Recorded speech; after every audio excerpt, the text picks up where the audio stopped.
The land held its breath in the heat of 1887. It was a place of baked earth and skeletal mesas, where the sun was a hammer and the sky a vast, unforgiving blue. For Garrett Weston, it was a sanctuary and a prison, a landscape that mirrored the barren plains of his own soul. He had been riding for 3 days with the ghost of a posse at his back and the heavier weight of his own past strapped to his saddle like a bedroll he could never unfurl. His water was low, a warm metallic swill at the bottom of his canteen, and his horse, a stoic roan gelding named Dust, was beginning to falter. Garrett was a man pared down to essentials: leather, dust, and a bone, deep weariness. His face was a map of hard miles, etched by sun and suspicion, his eyes the color of a faded sky, constantly scanning the horizon. He was an outlaw, a name whispered in saloons and printed on wanted posters he'd seen twice himself, the price for his head enough to make a poor man rich and a greedy man reckless. But the man on the poster felt like a stranger, a fiction created by one desperate act years ago. The man in the saddle was just tired. He found the seep spring tucked into a crease of rock, hidden by a scraggly clutch of cottonwoods that seemed a miracle in this desolation. It was less a spring and more a damp stain on the rock face, weeping just enough water to fill a canteen over the course of an hour. As Dust drank gratefully from a shallow pool, Garrett knelt, splashing the precious, cool liquid onto his face, the grit and sweat sluicing away in muddy rivulets. For the first time in a day, the knot of tension in his shoulders eased. He would rest here for the night, in the relative cover of the rocks, and move on before dawn. It was his routine, the monotonous rhythm of survival that had replaced the life he once knew. He was so focused on the water, on the blessed silence, that he didn't hear her approach. It was a shift in the air, a presence where there should have been none, that made him look up. His hand instinctively dropped to the Colt holstered at his hip. She was standing not 10 feet away, a small, still figure against the deepening twilight. A little girl, no older than 7 or 8, with hair the color of sun-bleached corn and a dress that had once been blue, but was now the color of the dust she stood upon. She wasn't crying or frightened. She simply watched him with eyes that were startlingly clear and serious, old eyes in a young face. Garrett's heart hammered against his ribs. A child, out here. It was wrong, a violation of the natural order of this brutal place. His first thought was of a trap, a posse using a child as bait. He slowly rose to his feet, his body a tight coil of suspicion. "You alone, girl?" he asked, his voice a rough rasp from disuse. She nodded, a single solemn dip of her chin. She took a small step forward, her bare feet making no sound on the packed earth. Her gaze did not waver from his face. "Mister," she began, her voice small but clear, carrying in the immense quiet. "Can you say a prayer for my ma?" The question struck Garrett with the force of a physical blow. It was so absurd, so profoundly out of place, that he could only stare. A prayer, from him. A man who hadn't spoken to God in a decade, and even then, it had been a curse. He swallowed, the motion dry in his throat. "What's that you say?" "A prayer," she repeated, as if he were a little slow. She pointed with a thin, dusty arm towards a hulking shadow he hadn't noticed before, a shape half hidden by a rocky outcrop 100 yards away. "She's dying over yonder." Garrett's mind raced. This changed nothing. It was still a trap, or a problem so deep he would drown in it. The code of the wild was simple. You look after your own hide. You don't take on burdens. Burdens got you caught, or got you killed. He should have mounted Dust and ridden away fast and far, leaving the girl and her dying mother to whatever fate awaited them. It was the smart thing to do. It was the only thing to do. But he didn't move. He stood frozen, held fast by the unwavering gravity of the little girl's gaze. He saw no cunning there, no deceit. He saw only a desperate, simple plea. "Why me?" he finally managed to ask, the words feeling foolish as soon as they left his lips. "'Cause you're here," she said, with the irrefutable logic of a child. He let out a breath he hadn't realized he was holding, a long, weary sigh that seemed to carry the weight of all his years on the run. He looked from her small, determined face to the dark shape of the wagon, then back again. Every instinct screamed at him to leave, but a different part of him, a part he thought long dead and buried, stirred with a faint, painful flicker. "All right, girl," he heard himself say, his own voice sounding foreign. "Show me." Her name was Cora, and her mother's was Hannah. He learned this as he followed her, keeping a cautious distance, his eyes scanning the surrounding rocks for any sign of movement. The wagon was worse than he'd imagined. It was a wreck, one wheel shattered, the canvas torn and flapping in the slight evening breeze like a wounded bird. It looked as if it had been dragged here to die. Inside, on a makeshift bed of dirty quilts, a woman lay still. In the dim light filtering through the ripped canvas, Garrett could see a face pale as milk glass, damp with fever. Her breathing was a shallow, rattling sound that spoke of lungs filling with fluid. It was a sound he knew, consumption, or a fever that had settled deep in the chest. Either way, it was a death sentence out here. Cora went to her mother's side immediately, taking a thin, limp hand in her own. "Ma," she whispered, "I brought someone. A mister. He's gonna help." The woman's eyes fluttered open. They were hazy with sickness, unfocused. They drifted past Cora to land on Garrett, who stood awkwardly at the back of the wagon, his hat in his hands. He felt like a hulking, graceless intruder in this small, sacred space of suffering. "Henry," the woman whispered, her voice a fragile thread, "you came back." Garrett said nothing. Henry must have been her husband, Cora's father. Dead, most likely. It explained the broken wagon and their desperate situation. "His name ain't Henry, Ma," Cora said softly. "He's just a mister." Hannah's eyes tried to focus on him again, a glimmer of confusion warring with the fog of her illness. Garrett saw it then flicker of fear. He was a rough-looking stranger, armed and grim, standing in the shadows of her final hours. He took a half-step back, out of the wagon. "I'll get some water," he muttered, turning away. He worked with a grim, methodical efficiency. He filled his canteen and a dented bucket he found in the wagon, then gathered wood for a fire. The sun had set, and the desert chill was seeping into the air. The sky was a canopy of brilliant, indifferent stars. He built the fire a short distance from the wagon, offering warmth without intrusion. Cora came and sat on a rock nearby, watching him. She didn't speak, but her presence was a constant, quiet question. Why was he helping? He asked himself the same thing. He had no answer. He just knew that the thought of riding away, of leaving this child to watch her mother die alone, and then face this wilderness by herself, was a line even he could not cross. He had done many things in his life to be ashamed of, but he found he could not add that to the list. He had a little jerky and some hardtack in his saddlebags. Not food for a sick woman. He took his rifle. "Stay by the fire," he told the girl. "Don't you wander." She nodded, her small face illuminated by the flickering flames. "You comin' back?" "I'm comin' back," he said, and the promise settled in his chest with an unfamiliar weight.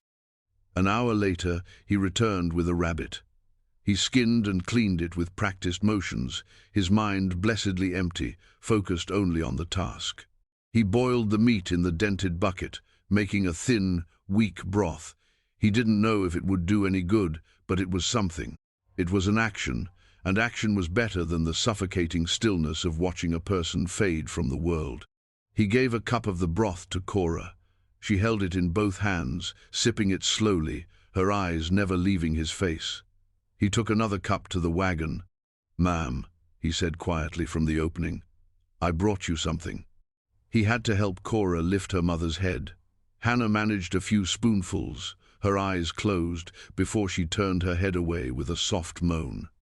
Garrett watched Cora gently wipe her mother's lips with the hem of her sleeve, her movements filled with a tenderness that seemed impossibly grown up.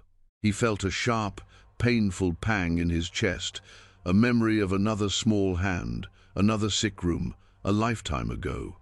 He pushed it away, burying it deep where it couldn't hurt him. He retreated to the fire, leaving them to their privacy. Later, Cora came back out and curled up near the flames, wrapped in a threadbare blanket. Garrett sat on the other side, his rifle across his lap, his back against a rock.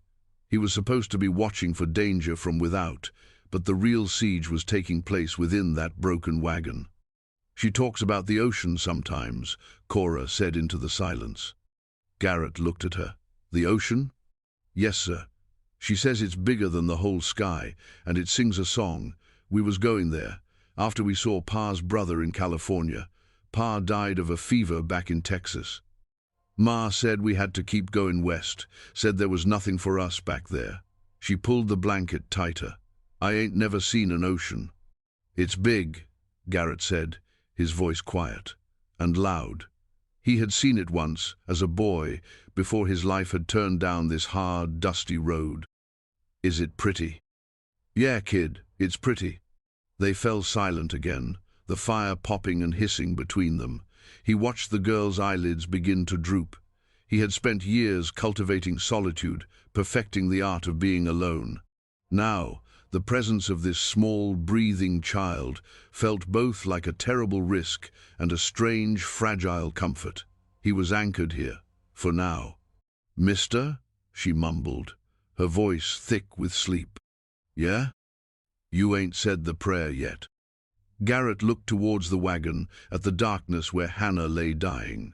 He didn't have the words.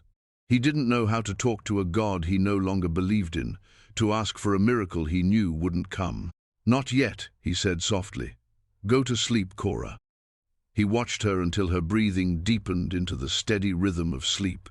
He stayed awake all night, listening to the sounds of the desert and the ragged, failing breaths from the wagon.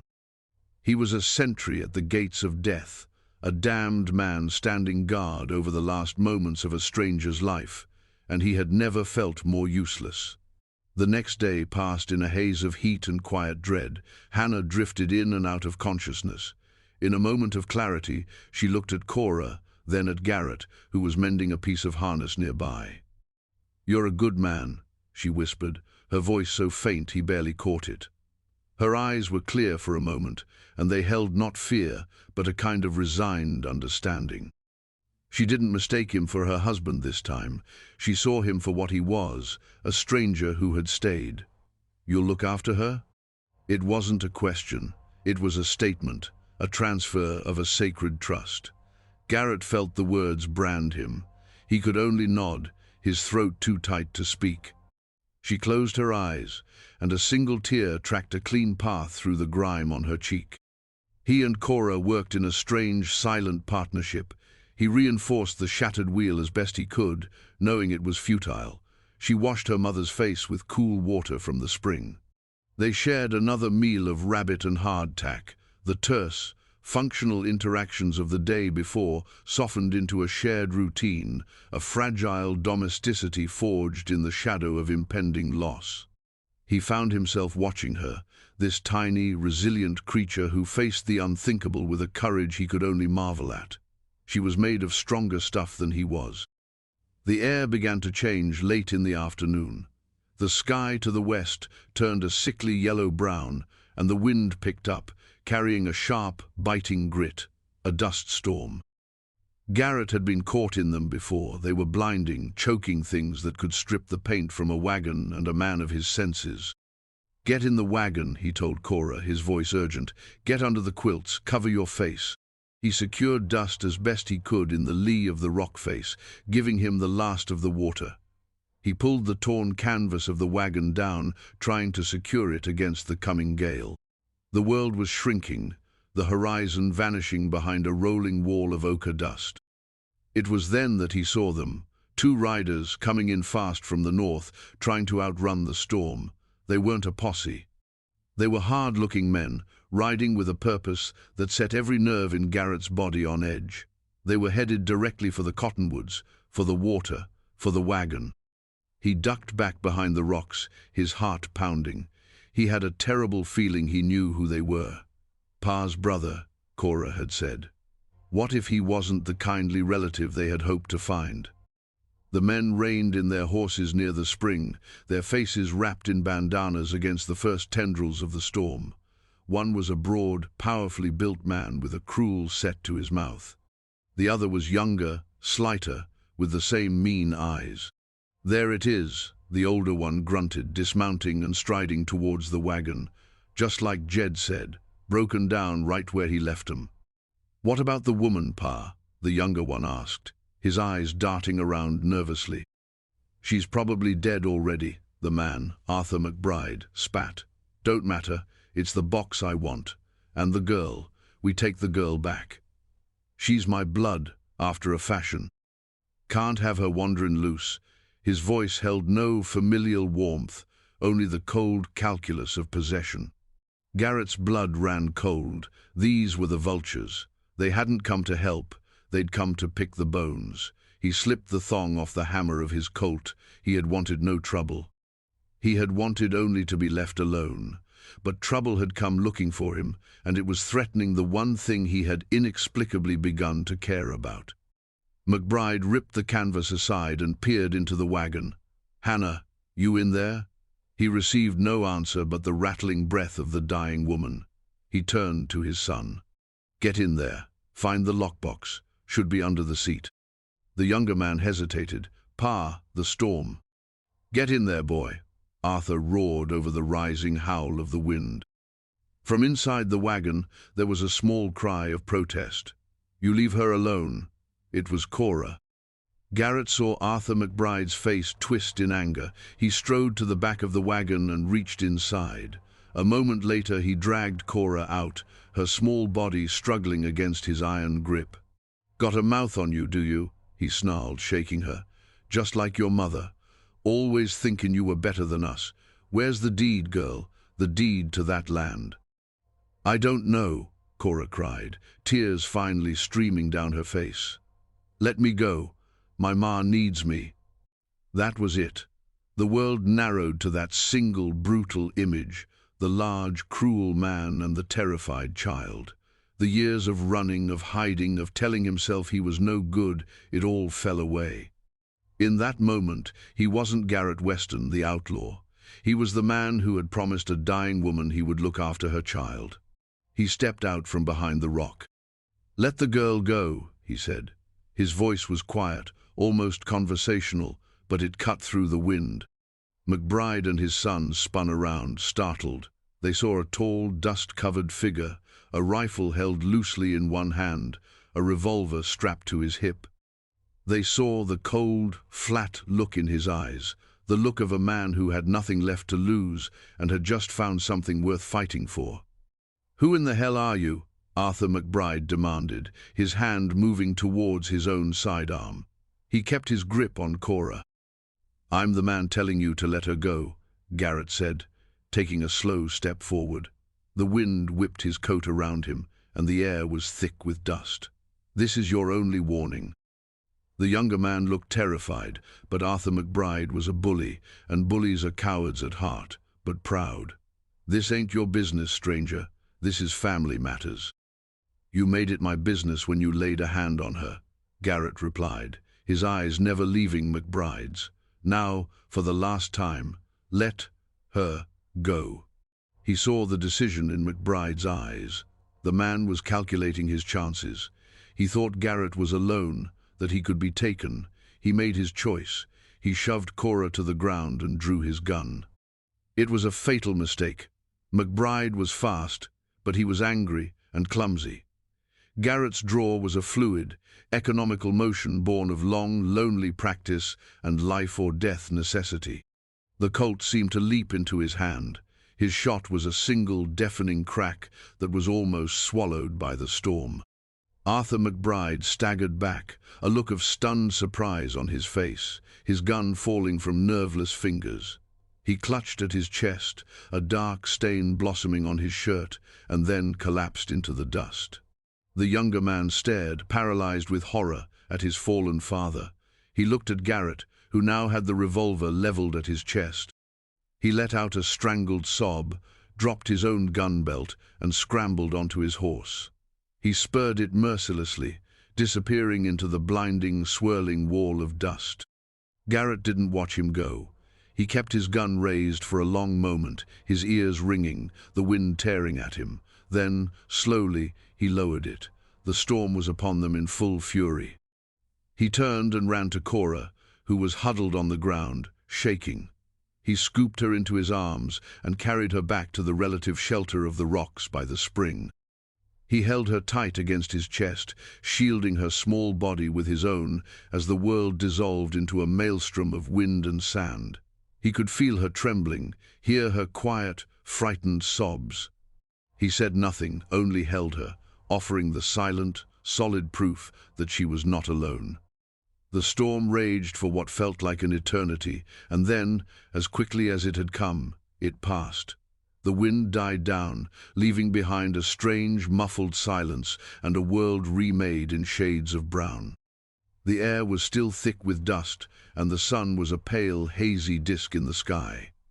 Garrett gently set Cora on her feet. "You stay here," he said, his voice hoarse. He walked over to the body of Arthur McBride, a still shape half buried in new-fallen dust. He felt nothing, no triumph, no remorse, only a vast, hollow emptiness. He left him there for the buzzards and the coyotes. The desert would claim its own. Then he went to the wagon. He knew before he looked inside. The silence was too complete. The rattle in Hannah's chest, the sound that had been the backdrop to the last 2 days, was gone. He pushed aside the canvas. In the dim, dusty light, she lay peacefully, as if asleep. The lines of pain and fever were gone from her face. She looked young again. He stood there for a long time, his hat in his hand, a silent witness to the end of a long, hard journey. Cora came up behind him, her small hand finding his. She looked past him into the wagon. She made no sound. There were no more tears. It was as if she had a well of grief inside her so deep that it was beyond spilling over. That evening, Garrett dug a grave in the hard ground beneath the cottonwoods. He wrapped Hannah's body in the cleanest quilt he could find. He and Cora stood beside the simple mound of earth as twilight bruised the sky into shades of purple and orange. Cora looked up at him, her face pale in the fading light. Her eyes were full of a question she didn't need to ask. The prayer. Garrett swallowed hard. He felt clumsy, fraudulent, but he had made a promise, both to the living and the dead. He cleared his throat and looked down at the grave, searching for words that were not his to give. "Ma'am," he began, his voice rough and uncertain. "Hannah, I don't know the right words.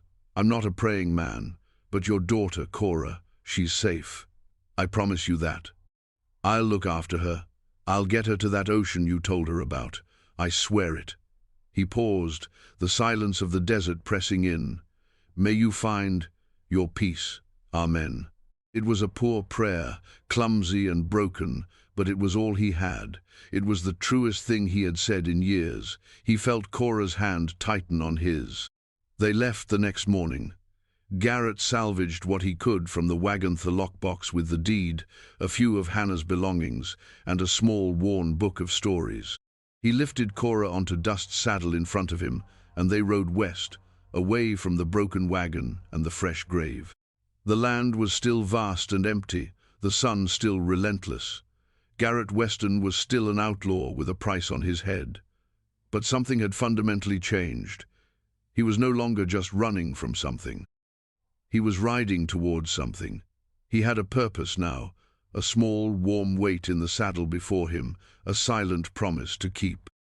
As they crested a rise, the great, empty expanse of the desert stretching before them, Cora, who had not spoken a word since the prayer, finally stirred.